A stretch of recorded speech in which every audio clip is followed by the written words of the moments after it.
This was one of my pit stops on the drive north. I left Los Angeles and headed up through California, on my way to Humboldt County. The Golden Gate feels like a reset. South of here, everything moves fast.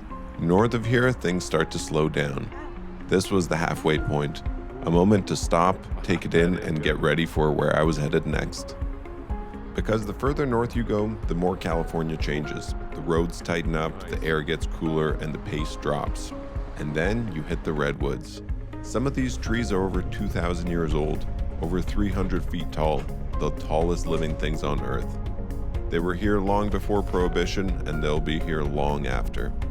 There's something about driving through this place that puts things in perspective. It's quiet, it's old, and it feels honest. Tucked up here in these mountains is where I was headed, Huckleberry Hill Farms, home of their prized strain, White Thorn Rose, a cultivar that tastes like the place it came from. Johnny Casali spent 10 years in federal prison for growing cannabis. Today he's back on the land, building something real. I'm not going to tell that story for him. I'll let Johnny tell it himself. Huckleberry, it's amazing to be able to let people onto a farm like this, coming from the legacy side of things where you just had to know somebody that knew somebody to be able to go. If you were lucky, now we get to just actually freely all come together and check out a magical space like this. So thank you guys for letting this happen. I feel very grateful that I'm able to participate in something I've done my whole life. So thank you for being part of it. I just wanted to say too, I'm Rose. I'm sure I got to meet all of you. I've been here at Huckleberry Hill for 6 years, and 2019 was actually the year that we found the White Thorn Rose. That was the year that I got here. So we actually dug up the White Thorn Rose and regrew her, and that's how she kind of came to be in 2019. So when I went to jail and I got back, a close friend of mine had kept the old Fruit Loop strain that I used to grow with my mom that actually I bred to create the White Thorn Rose. After 8 years of keeping it in his garage, he brought that and gave that to me as a gift. Wow. So because of him is why White Thorn Rose exists today. So by the time we got here, most of the tops had already been harvested. We were there in October, right at the tail end of the season. But there was still a lot left to see, plenty of lower growth and bottoms that were still finishing out. It actually gave us a great look at the structure of the plants and how everything develops from top to bottom. One question I know that somebody will ask, and I'll just share it right now, is the nameplates on the different planter boxes that we have are people in my life or Rose's life that we wanted to acknowledge that really made it possible for us to be here. You know, one of the sayings and one of the main reasons why Humboldt County or Southern Humboldt is so special is we've always had this kind of unsaid creed that it's never going to be about one of us and it's always going to be about all of us.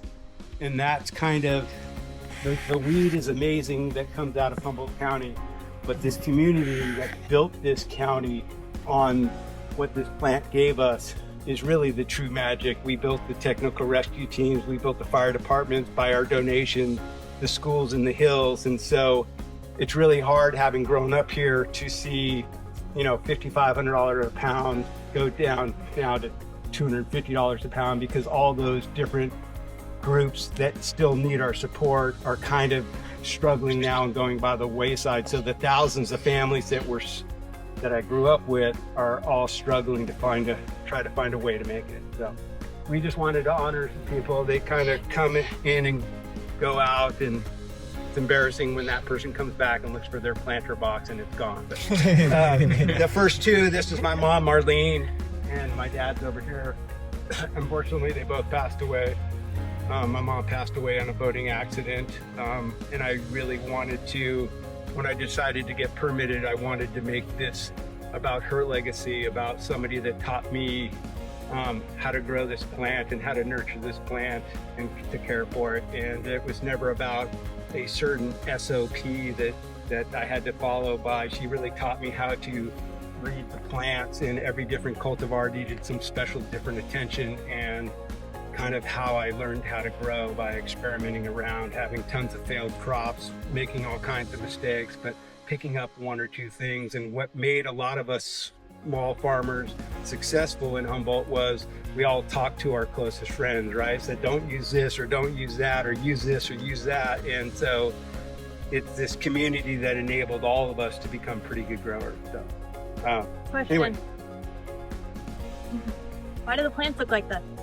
I already told them. You did? I missed this it. is like the third cut. So we've already gone through, chopped all the tops, came back through, cut them all again, tried to wait Bryantist out and leave some plants around.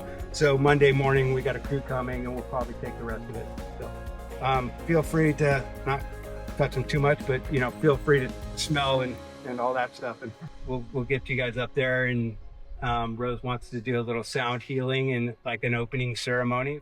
Next up was a sound healing session with Rose, who, as you might have heard earlier, is the namesake behind the farm's prized whitethorn rose strain. Doing it out here in the woods was something special. Hawks circling overhead, the forest alive around us, and it really set the tone for the rest of the class. Getting really comfy here. If you're on the ground, feeling the weight of your sit bones on the ground. And if you feel comfortable, you can flicker your eyes shut and just start tuning into your breath here.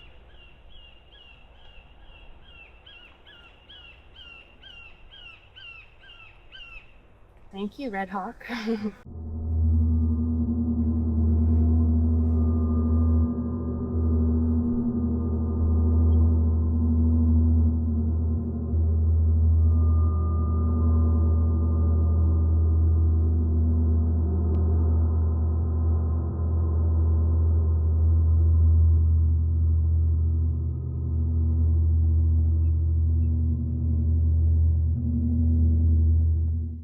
And let it all out. After the sound healing, we headed into the shop, where Bryantist kicked off the class by talking through his experience moving from hand washing to the BubbleTek 30-gallon, which he helped prototype. After taking this on, I had been running in this for years and years, and I had flavors that I ran in this, and I still had those flavors, and I ran them in this, and pulled the same quality of hash. There was no like degradation at all. And I had slight percentages of increase on my yields. So like this thing is a robot. Like this thing's working for you where you're having to do this by hand. Which like if anyone wants to come up when we're stirring, you can have some hands-on feel and feel it and see what it's like. But to have something that's just doing the same motions nonstop as long as you need it, this is more efficient when it comes to like saving yourself energy as well as having like I spent 40 minutes of agitation time doing this exact type of agitation. That's data that you can really take compared to like, I was tired and I wasn't feeling too good. Like I'm just done, or like maybe I took a break. I'll take a breather all the time. So it's just one of those things where it's like this is way more consistent overall, and it doesn't complain. It just shows up to work. So like that's where the machines are big, and when it comes to quality. That Ego Clash win, the 2022 Ego Clash win with the riddles, that was machine spun. There's people that will say, oh, hand spin's better. And they're like, it's not always the case. It's a matter of just like proper machines. I prefer top mount agitation. This thing really just does a great job of spinning the material where the material is at. Plant material wants to float, resin likes to sink. So when you do the jar shape test wash, you'll shake it, plant material's up here, the resin sinks to the bottom. So with the top mount agitation, you can be agitating material and there's water and resin will settle. So this gives you a place to settle. When it comes to some of the other machines out there that have bottom mount agitation, they are constantly agitating all the water, all the resin, and all the material. It will get the job done. I've seen quality be pulled from that, and that's totally fine. But for me, I like to let the resin rest. And then we're going to be looking at around like 5,000 grams for this one, around 5,000 for that, just to keep it on the chill side. With this one, my first run in, I just kind of sent it and did like 8,000 grams. And like, it just needs a little bit of help to get started because the biomass is fluffy when it's frozen. But once it gets saturated, the thing's running. But it'll just eat up 5,000 or 6,000 grams, no problem. And just be moving and grooving. So all here, thank you. You can set those right there. Yeah, 5 to start, and then we'll need a 6th after we get rolling. Yeesh. Oh my God, it smells so good. Yeah. All right, 1382. The bags, they range depending on which brand you are, but these ones are like 24 to 25 grams. So 1380 minus the 24, so we're at 1355. Like come up, take a look, but yeah. So beautiful. It's like Jurassic Park.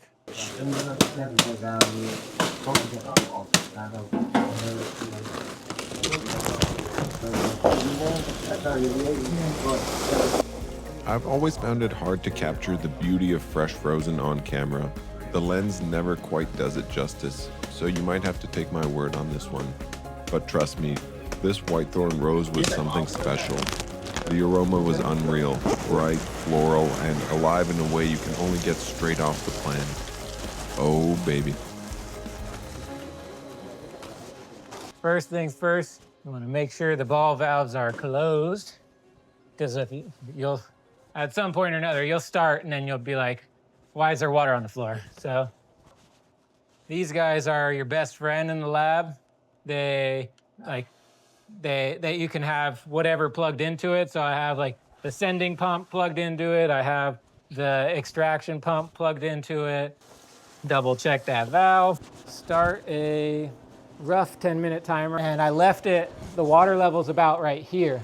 So we want to keep it in a lower zone. So while we get into it, then we can start to feel out what's really happening with it. So if you need it, you got yourself a little stool. I'm tall now. Get a nice mash down.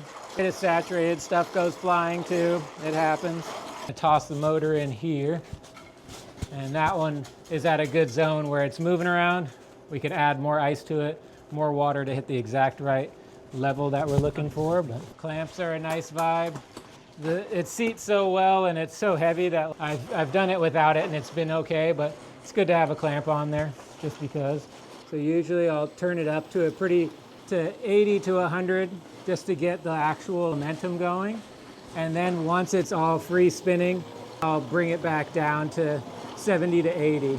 So it just, because we stirred it up, it just took a few rotations to get the mass flowing and actually suspended.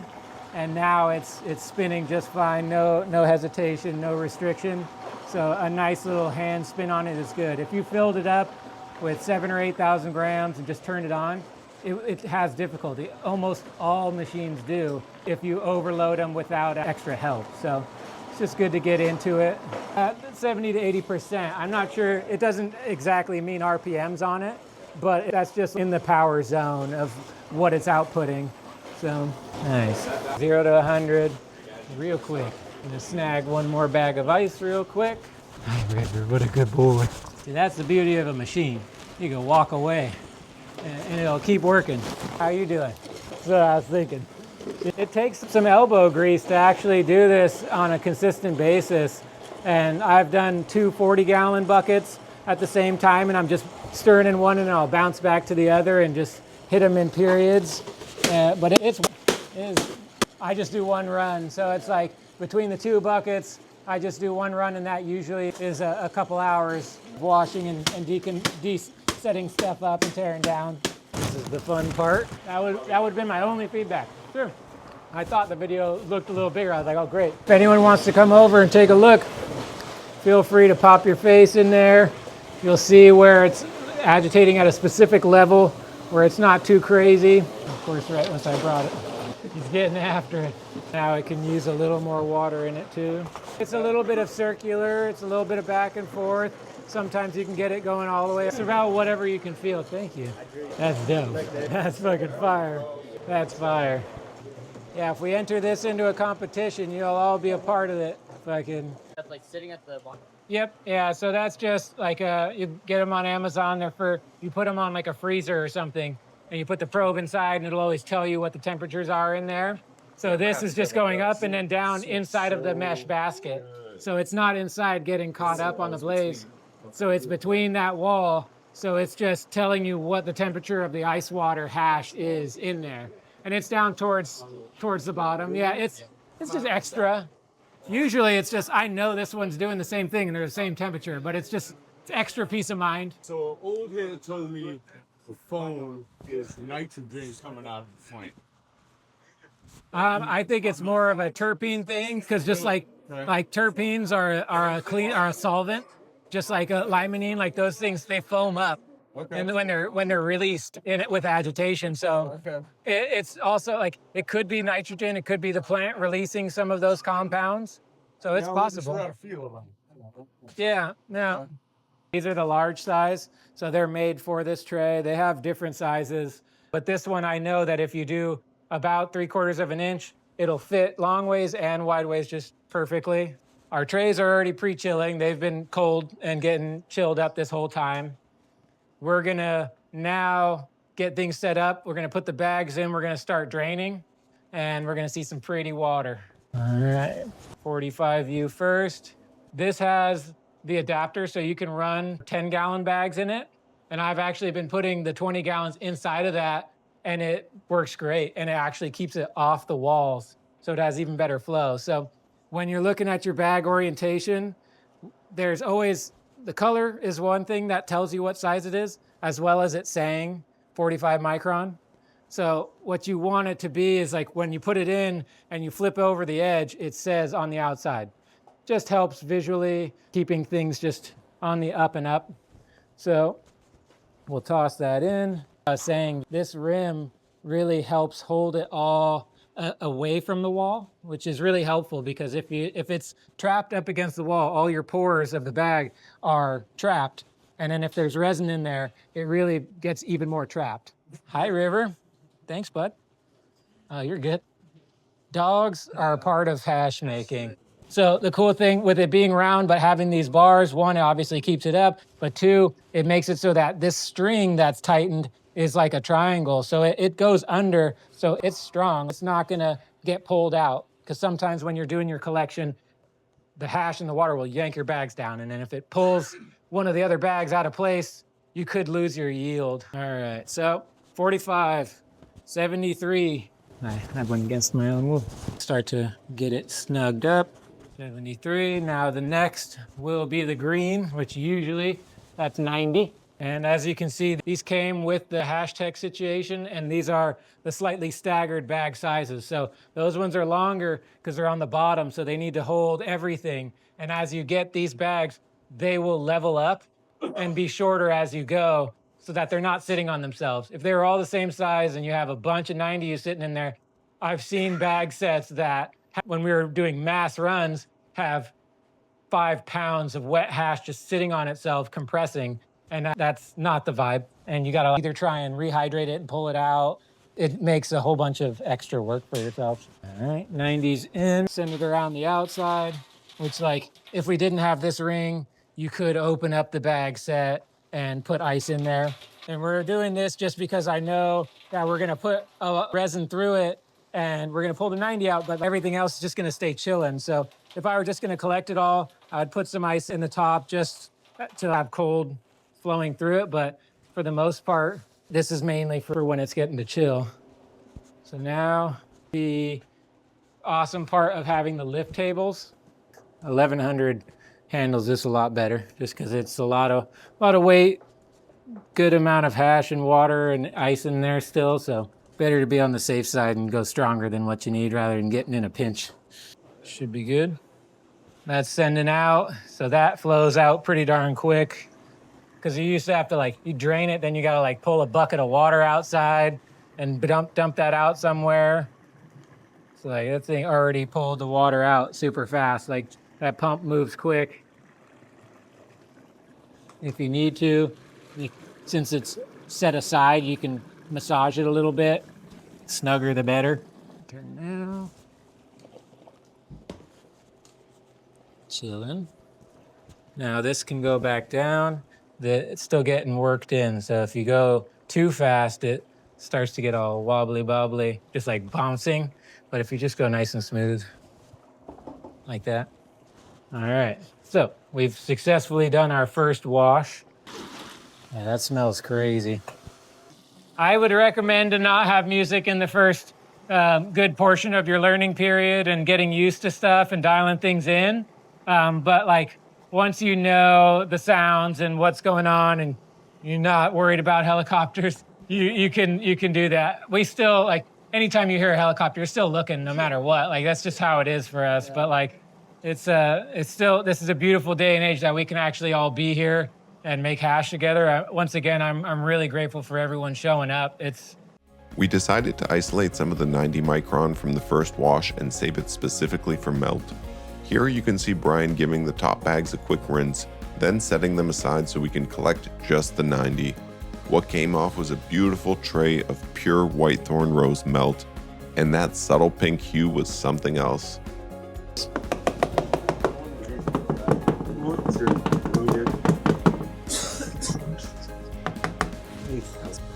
So we're gonna rehydrate this bag, get the hash wet again. But then, yeah, this tray, you can see I'm kind of moving it around. I want to fill up the space rather than it being so full that it's just full. I want to be able to move it around, get it covered, and then just have a nice spot. I see one zone where there's a little lump. This spoon pulling it right out of the water, it's pretty saturated with water, so that actually helps when you do whack it to knock down that edge. A couple of vibrations, and then you have just a nice, smooth, consistent hash. Because the more consistent the hash is going into the freeze dryer, the more consistent your drying will be.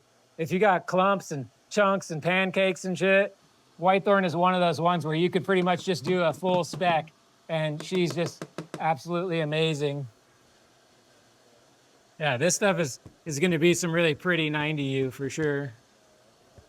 I was predicting with a nice little tray. It's got this cool pinkish hue to it. When we pull it out, it's going to be so beautiful. And I just know that when we come back in and we pull it out, it's just going to be such a beautiful sifting experience because it'll just all be dry. It's uniform. It's all going to dry at the same rate.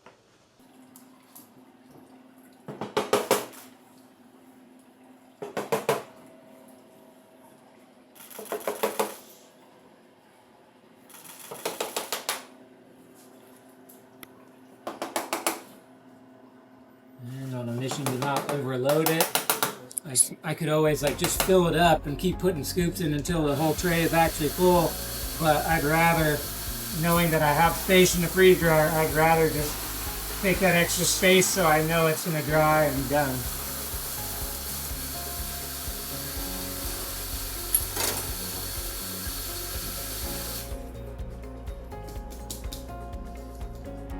Shimmy deep. It's just like the slightest lump there. So I'm just gonna take that wet spoon that's kind of drippy, smooth that out, and you're good to go. Because that spoon was wet, it's not gonna clump to any hash on the spoon. And you got a nice tray of 149 to 73. And it's looking like there's gonna be another full tray for sure with leftovers into that. So that's telling me we're looking at a pretty good 4.5%, maybe more. It smells really nice up here. No, it's so pretty and like floral, fruity funk. It's crazy.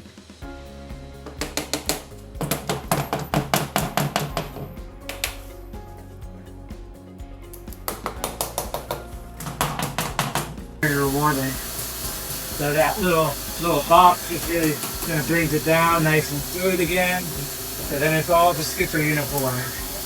And it looks like there's a good chunk in there, so I'm feeling pretty good about that yield. To wrap things up, once the wash was done, the spent biomass went straight back into the garden. Nothing wasted. Brian also showed me a simple but slick trick, using a shop vac to clean out his mesh basket in seconds. And honestly, this video only scratches the surface of what was covered in the class. We went much deeper into hand washing techniques, and day 2 was all about pressing rosin, breaking down the different SKUs you can make, from dabbing full melt to fresh press, and even a speed cured version that mimics a cold cure. Brian also has another class coming up, so if you're interested in attending, Hit him up on Instagram. His link is down in the comments below. And that's a wrap for this one. Thanks for watching and hanging out with us. One last tip, if you ever attend a class at Huckleberry Hill Farms again, I strongly recommend staying in Shelter Cove. It's easily one of the most beautiful parts of California I've ever been in. I was spotting black-tailed deer and seals right outside my hotel room and falling asleep to the sound of the ocean. Make sure you're subscribed for more real-world hash content, and we'll catch you in the next one.